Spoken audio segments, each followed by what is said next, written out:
Hello everybody, welcome back. This is episode number 23 of the Vanarama YouTube's Football Manager 2018 experiment, Celtic and Rangers in England. Obviously starting with the Vanarama, working their way to where they are now, and we are about to start season number 12. I think the experiment is starting to come to a point where we don't need to do it anymore. I think maybe 2 more seasons to see if the guys can get themselves into the Premier League. If they do, we may well extend it to see if they maintain their position within the Premier League. Between them, it looks as though they've got the money to get up. Celtic have just come down with a very good team, but as you know, we've now got a much better manager. Eddie Howe is now in charge of Celtic. Rangers have got a good manager in Paul Clement, who's been the manager for quite some time now. So I think it's just a matter of seeing what kind of early business they've been able to salvage, whether they're selling their better players, and just to see who else they bring in and how well they start. Obviously, we'll see this through right up until the 30th of November in this episode. We'll start with Celtic. And so far they brought in Mohamed Traore, but they have sold loads. They have made £132 million in transfers. That is mental. Mohamed Traore is a goalkeeper, a 21-year-old goalkeeper, maybe an understudy for the future. Was a first teamer at his previous club, whoever these guys are, an Ivory Coast team.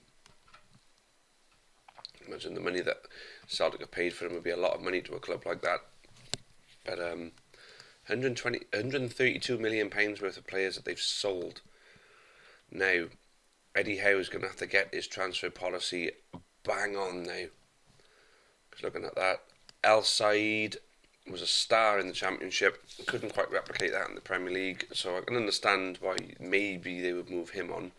But some of these players, I mean, Carlson was a star for them. He's better have some good targets up his sleeve, and they better be a shoe-in, because I tell you what, all these sales could ruin them.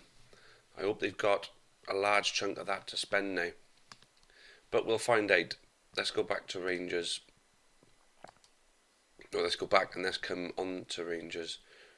So, no business yet, but they've made 15.25 million themselves. And Jang Jae Yup, and I think they've sold him for a little bit too less.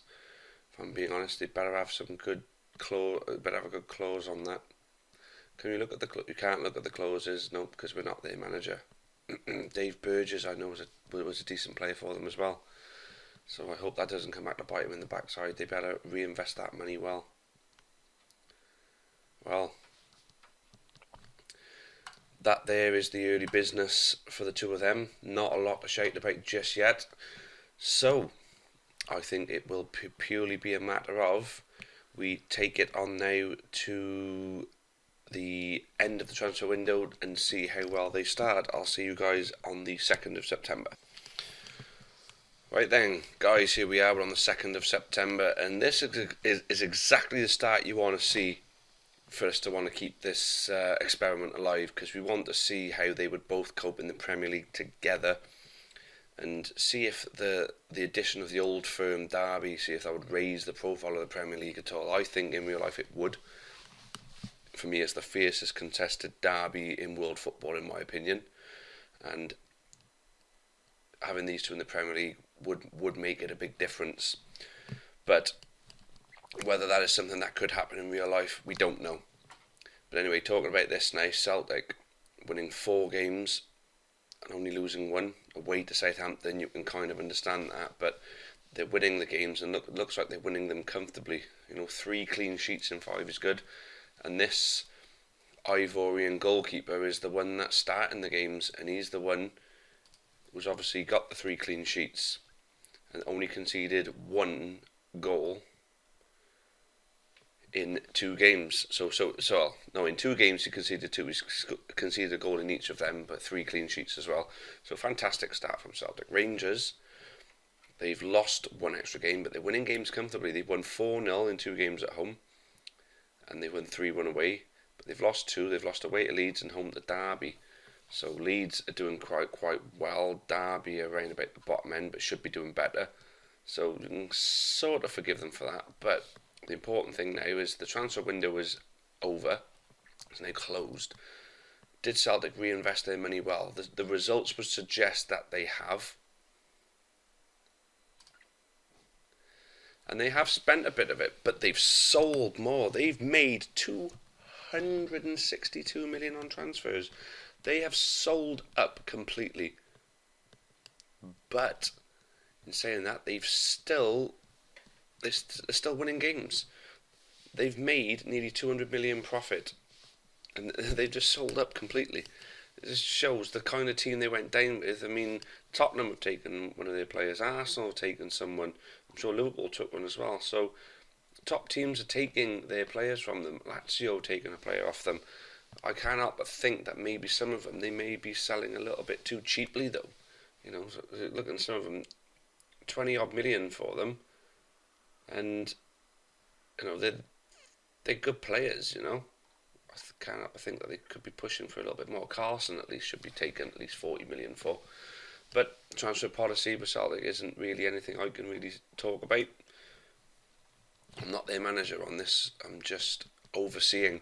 But have a look what they brought in. So Mohamed Traore is obviously making an instant impact, looking like he is an absolute gem for 550k. So Akin Suarez, Soares or Suarez. I think it's going to be Soares because he's English. I think that's the English spelling of it. Centre back reinforcing that defence.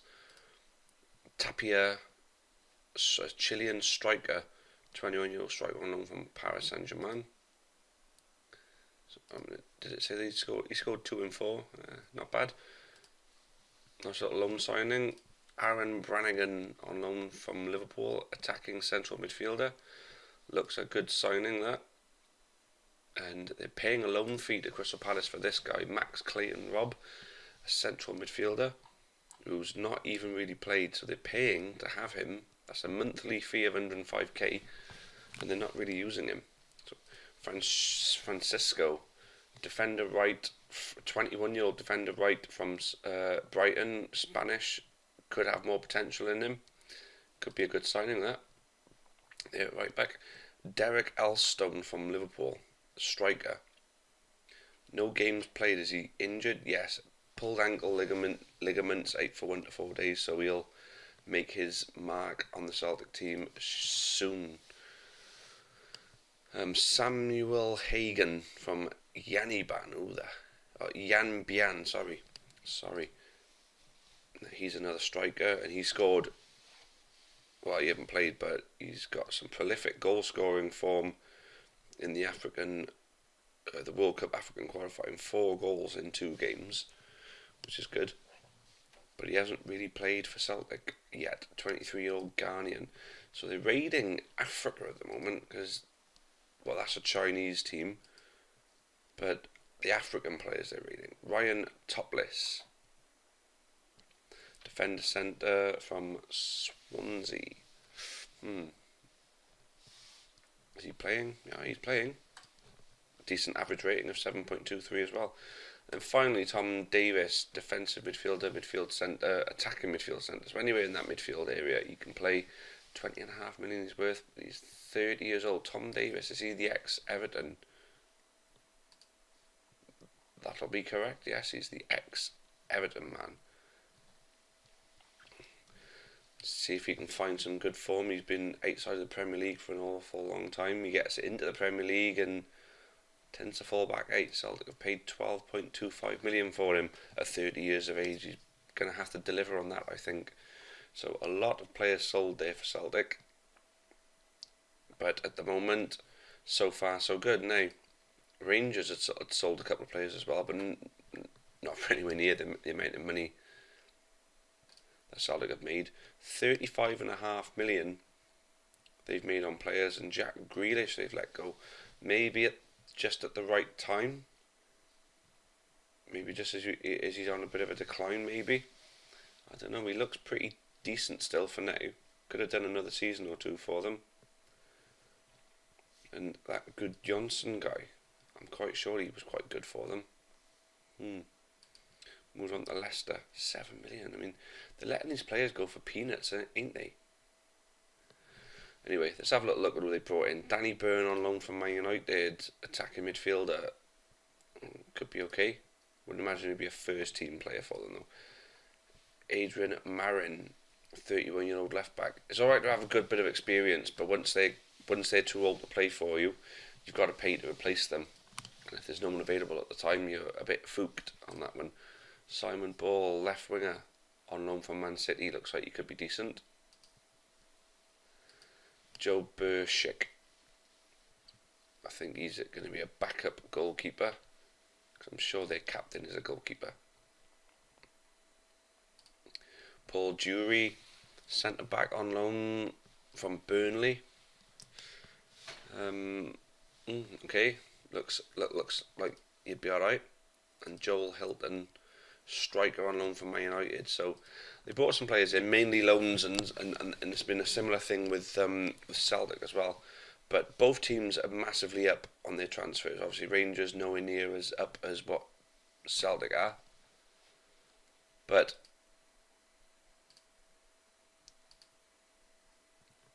Rangers in a playoff place, Celtic in top place. Can't really argue with that, can we, guys? It's all looking good at the moment for them. So let's see if they can carry things on and be in similar positions. Maybe even have Rangers in second place. Celtic and Rangers top two is what I said in the last episode. Will that be the case? Well, we'll soon find out. 30th of November will give us a good clear indication. I'll see you guys there. Okay then, now we're in the final section of this episode. 30th of November, and Celtic, as you can see, are top of the league still. Wolves are in hot pursuit of them, only 3 points behind. Just the difference is a win and a loss. Difference between the two, where those 3 points are separating them. Celtic have been unbeaten since we last saw them. Still only the one loss, but then they've drawn against teams there. Only one draw at home. So their home form is emphatic, and as you can see, they're winning 3-0, 2-0, 4-1, 4-0 in quite a lot of their games. So Celtic are having a fantastic season at the moment. As you can see, this Tapia guy, who they got on loan from Paris Saint-Germain, is absolutely smashing the league to bits. 14 goals, top goal scorer at the moment, average rating, top of that as well. Rangers have got their individuals too. Daragi, whoever he is, the midfield centre, Tunisian guy, I remember him, yep, 10 assists, and Taylor Richards, attacking midfielder, is in within the top scorers himself with 11, 6 player of the matches for him, and the clean sheets, Traore, and his value is shooting up. Bought him for 500k, he's up to 1.7 mil. He's having a superb season for them at the moment, second in the average rating chart. So Celtic and Rangers are particularly doing well now, aren't they? It's good to see. Rangers are looking to cement a place in the playoffs. They have lost 5 games, but they've lost to Celtic. At Celtic, only 2-1 though. They've lost away to Wolves, away to Brighton, away to Leeds, and obviously that home to Derby would have been a disappointing one. But look at those 4 losses. They are only by the 1 goal on all 4 of them as well. All 5 is only losing by the 1 goal. And you look at those teams. So we've got Wolves, Leeds, Brighton, and Celtic. So the top 4. So the 4 teams above them, they've lost by the odd goal away to. Their goal difference is 26. So at home, they're battering teams. 4-0s, 4-1s, 3-1s, 3-0s. So I can see Rangers, because they're only 5 points away from Wolves at the moment. As always, the January transfer window. So when we start the next episode, we're going to be on the 2nd of February. It's going to be following the January transfer window. I got a feeling Rangers, if they sign a couple of players, possibly bolstering their defence and midfield, I think we could see them pushing for a top 2. Celtic, I think they're a bit thin on their squad, so they're riding their luck a little bit at the moment because they sold so many players. They're thin on their squad. They're going to need to reinforce their squad massively. So they're going to need to spend some of that money that they've got. They made 230 million on transfers and only spent 70 of it. I reckon that they should have at least 100 million in their coffers to strengthen their team, and I think they will in January. So we'll pick things up back there then, guys. That's the end of this episode now. Thank you all for watching. Thank you very much. As I say, we are coming to the point where this episode may draw to a close, but I'll keep it going for as long as it'll remain interesting with more to see. If these two teams don't get promoted to the Premier League in the next season or two, I think that is when we'll call time. But I've got a good feeling both may end up in the Premier League, and there could be another 5 seasons in it then if they can maintain themselves in there. So that's that, guys. Thank you again, and until the next time, cheerio for now. Thank you.